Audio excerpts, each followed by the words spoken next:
Good morning, dear friends. So today I thought we'd do something a little different.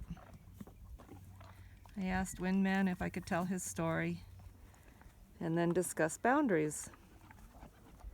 He agreed, but then he wanted to go and stand over there by the gate, and I wanted to be more out of the wind so you could actually hear me, so I gave him some cookies to help him stay here. So he might, when he finishes those cookies, if we're not done yet, wander away, but that's his prerogative.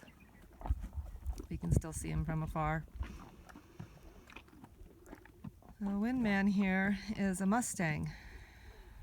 He was rounded up from the wild,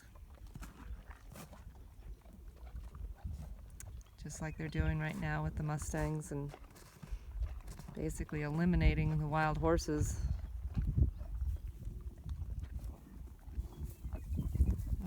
Windman came to me and told me that after I'd had him for not very long, that he did not want to do work with humans so far as riding work. And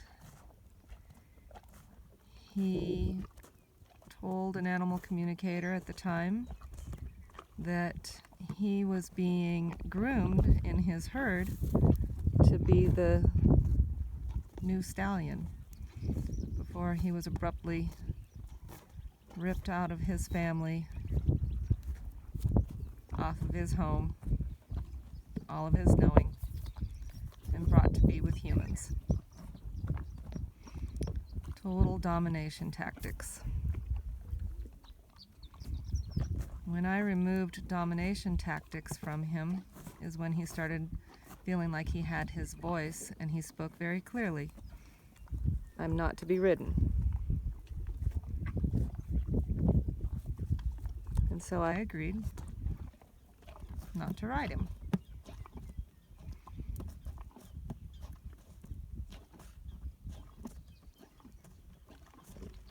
And then we discussed what his job of the time was, and it actually, when I was doing natural horsemanship training with other horses, I would turn those other horses out with him before I would actually begin to do any work with that horse.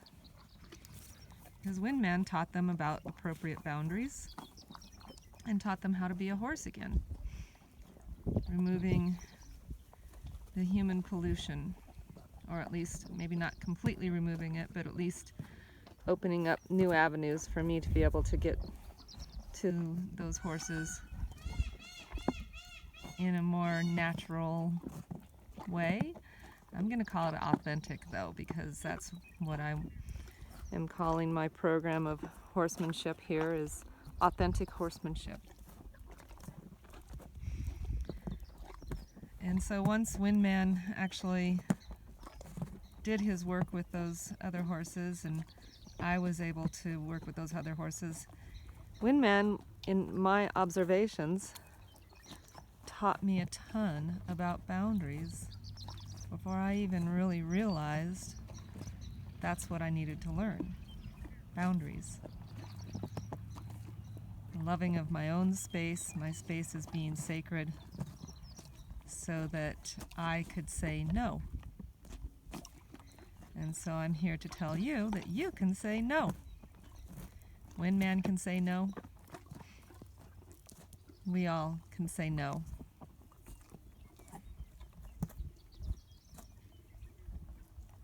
Our divine right to health is activated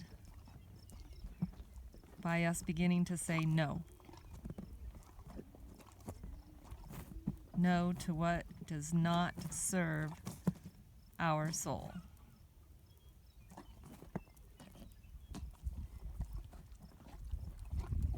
I think Windman kind of likes that, because we're talking about it here.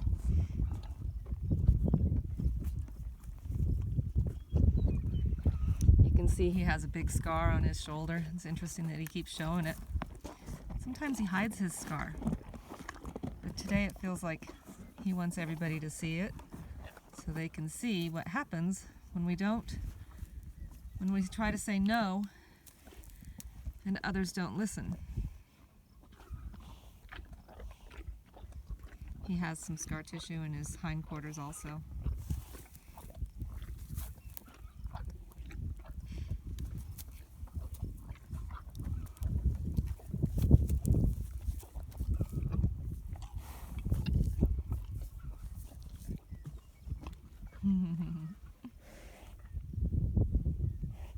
I think he's run out of cookies.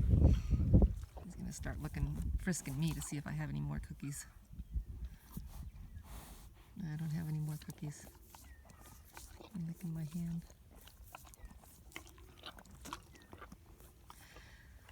So as soon as I told Windman he could say no and I would listen, that's when he became a real partner to me. And I started respecting his boundaries. And he knew he had a voice. That's when he became a true partner. So today I want to do a little exercise where you can find yourself inside your aura, and then that will help you define your own sacred space in a way that you know who you are and where you are in space, and you can protect it.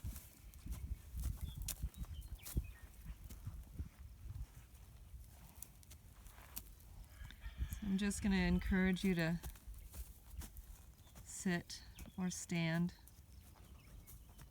whichever is more comfortable for you, and to close your eyes.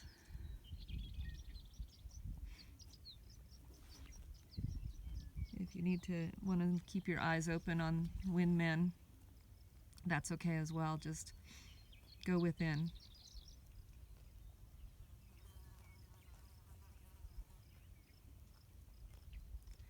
And ground. Always ground. It's the very first thing we do. We are part of this planet. We need to remain connected to this planet. She offers us life and love. So consider that deep grounding cord going all the way to the center of the planet.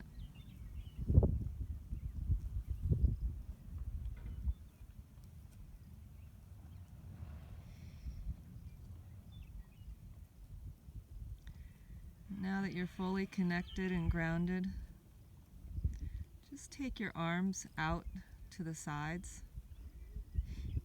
Both arms, lift them and let them stretch your fingertips out as far as you can. And then take those arms up over your head and in front and in back. And then think of that same distance from your feet stretching down, and realize that that is your auric field. That is your sacred space.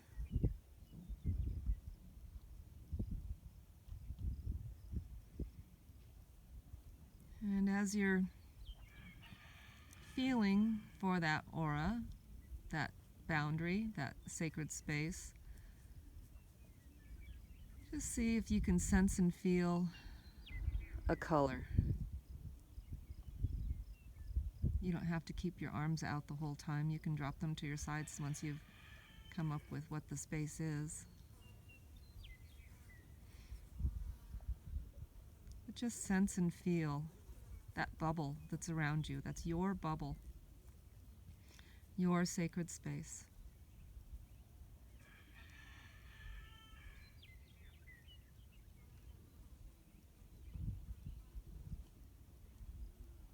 And now, as you know what your sacred space is right now, I encourage you to claim that sacred space.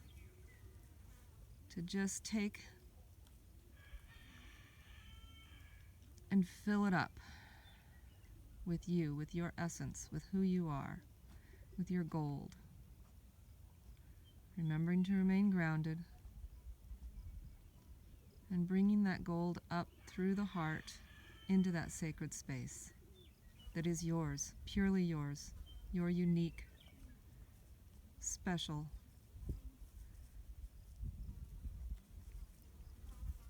divinely given space. And claim it. Claim it as yours.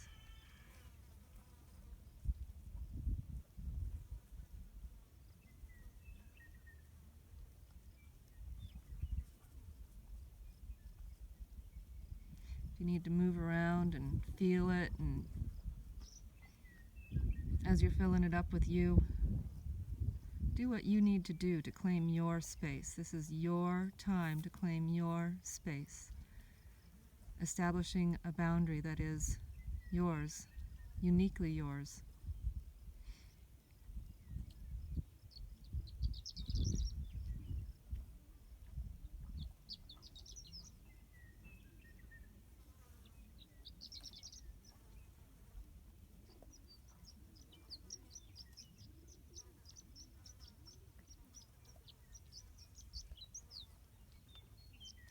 Now stretch those arms out again and see if you can feel a more clearer boundary. If you can sense and feel where it is and how it's yours and how you've created it and how you need to maintain it.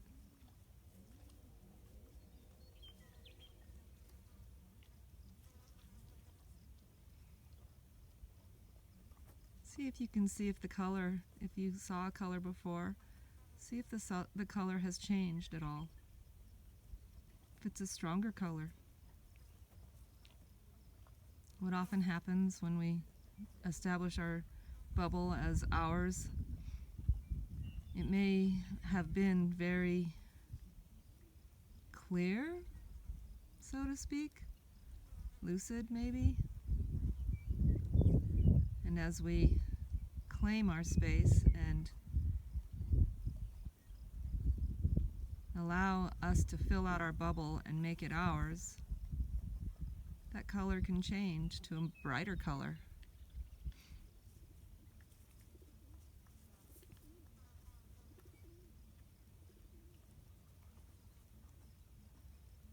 If you can't see it, don't worry.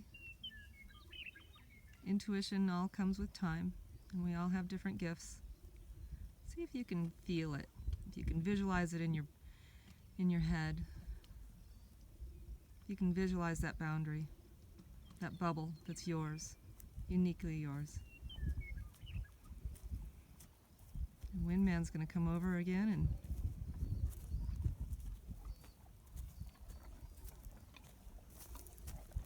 he bumped right into my bubble.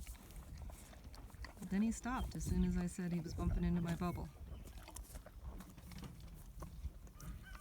And that's having respect for another's bubble.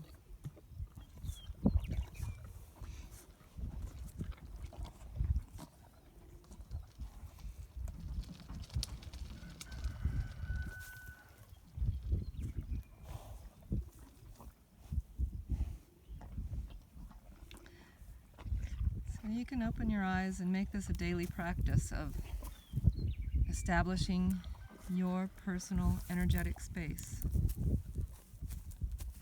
your bubble, your boundary. And if somebody wants to come into your bubble and your boundary and they have not asked for permission, you can say no very loudly. You have the right to say no.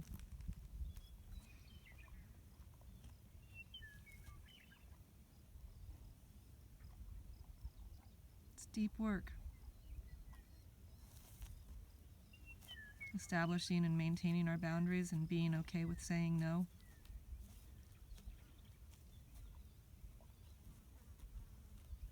It's one of the things that Windman helps me with people to do, to find their boundaries, feel good about their boundaries, have fluid boundaries, because just because you've established that you have a good boundary doesn't mean that you're walking around with a wall around you and you don't let anybody in.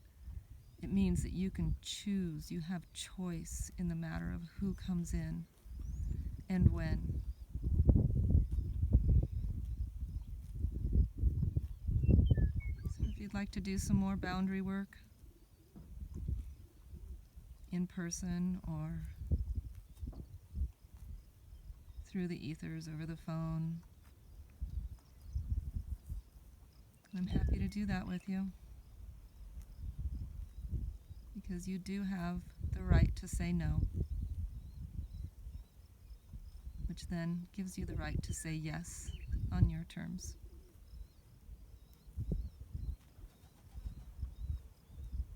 All right, well, have a beautiful day, folks, and we'll talk next week.